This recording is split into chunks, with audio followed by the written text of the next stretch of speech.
Vient de la tradition africaine. C'est que pour contraindre le menteur à reconnaître la vérité, il faut manger ton piment dans sa bouche. Les amis, avant de continuer cette vidéo, n'oubliez pas de faire le plus important. Abonnez-vous, likez, commentez, activez la cloche de notification. Si tu aimes tout ce qui tourne autour du débat, les lifestyles, les dramas, alors tu es à la bonne page. Bon visionnage. Et je vous en conjure, aucune des preuves publiées dans ce livre ne m'a été transmise par une quelconque autorité de l'Alliance des États du Sahel. Ni les autorités maliennes, ni les autorités burkinabées, ni les autorités nigériennes.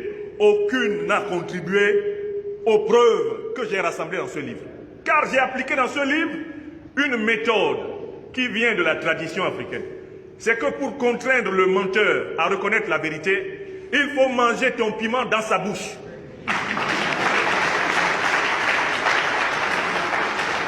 Alors, qu'est-ce que ça signifie d'un point de vue scientifique, manger ton piment dans sa bouche?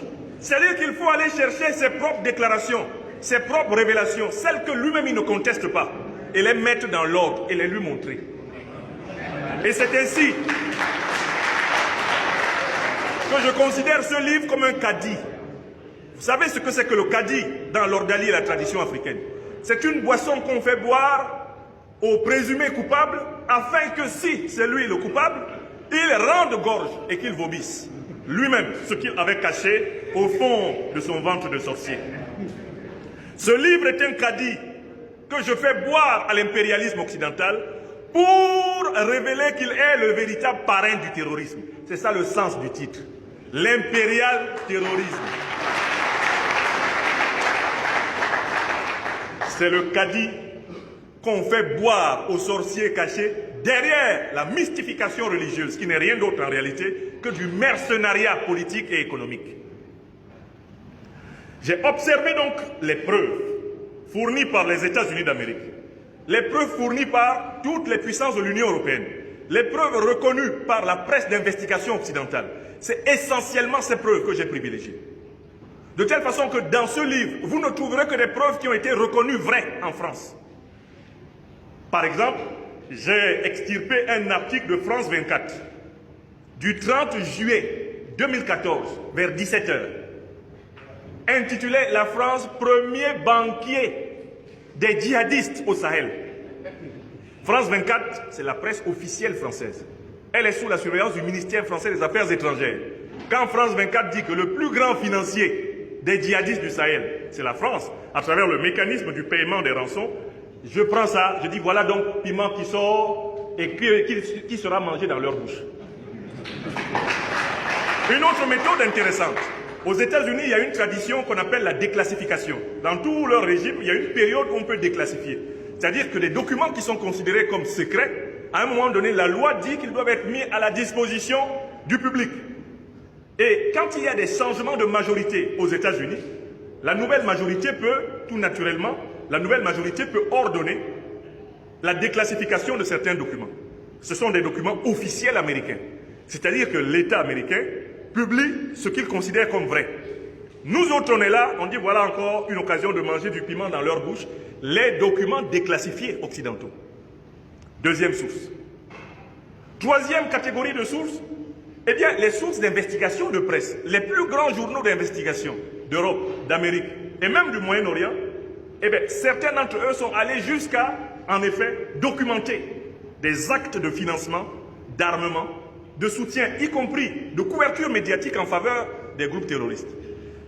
Et enfin, cerise sur le gâteau, les déclarations des officiels occidentaux devant les institutions parlementaires occidentales. Aux États-Unis, par exemple, quand un officiel est convoqué, mon frère Suleiman, qui a une partie de sa vie américaine est là, il jure sur la Bible de ne dire que la vérité, rien que la vérité. Aux États-Unis, par exemple, quand un officiel est convoqué, mon frère Suleiman, qui a une partie de sa vie américaine est là, il jure sur la Bible de ne dire que la vérité, rien que la vérité. Donc, je suis allé chercher les déclarations des officiels américains devant le Sénat, après avoir prêté serment de vérité.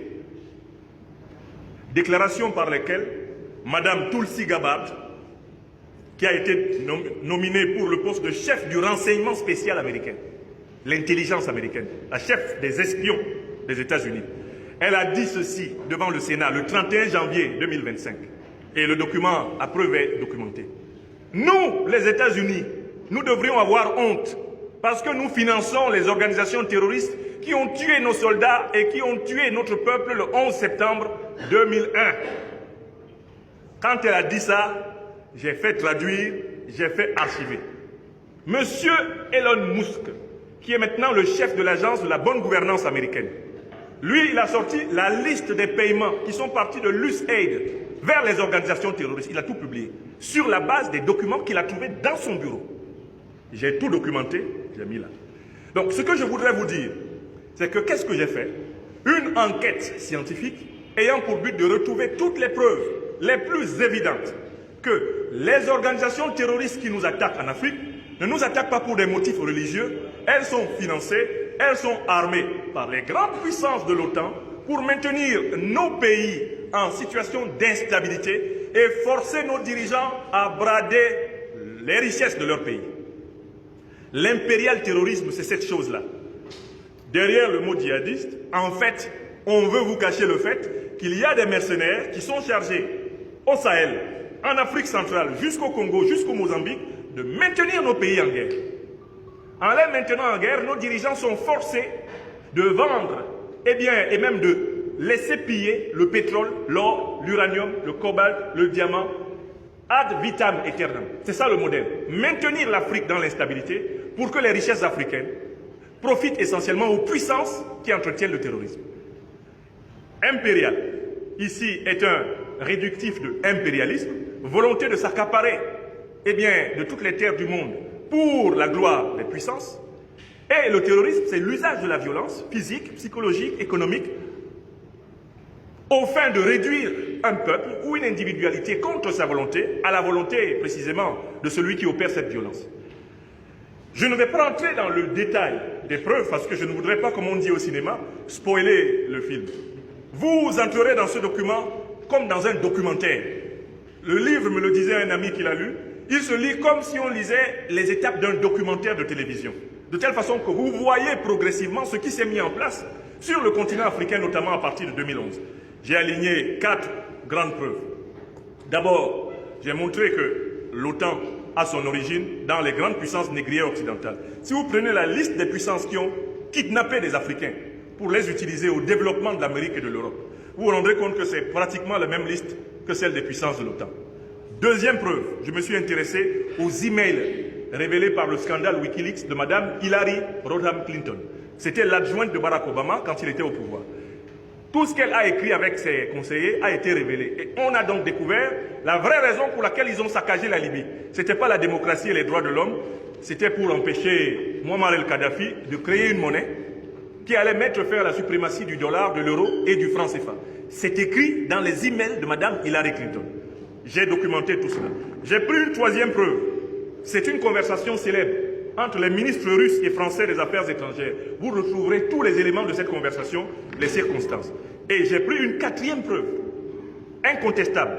C'est le face-à-face entre le président américain Barack Obama et l'ancien président nigérien Mahamadou Issoufou à Deauville, le 27 mai 2011. J'ai repris tous les éléments de cette preuve.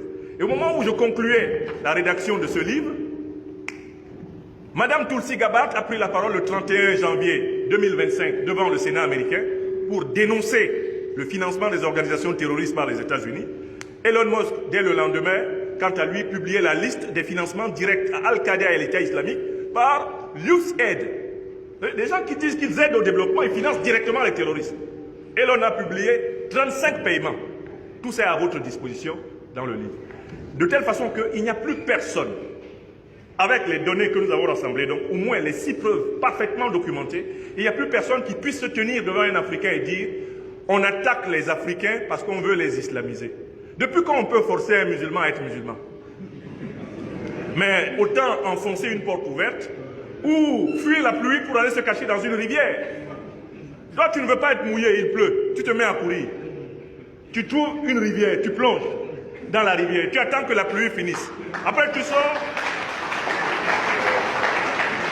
pour dire, ah vraiment, heureusement qu'il y avait la rivière, j'ai plongé dedans. Mais pourtant, mouillé, c'est mouillé. S'il pleut sur toi, tu es mouillé. Si tu es dans l'eau, tu es mouillé. Donc, Voici des gens qui reconnaissent eux-mêmes, par leurs propres documents officiels, qu'ils sont les financiers des organisations terroristes. Et ils viennent nous dire qu'ils vont nous aider à combattre le terrorisme.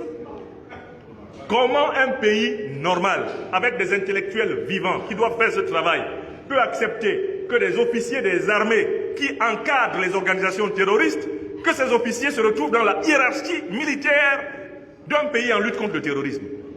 Vous pensez que le Nigeria, dans ces conditions, peut mettre fin au terrorisme? Vous pensez que la Côte d'Ivoire peut mettre fin au terrorisme? Vous pensez que tous les pays, là, le Cameroun, tous les pays dont la hiérarchie militaire est encadrée par des conseillers de l'OTAN, vous pensez que ces pays peuvent combattre le terrorisme?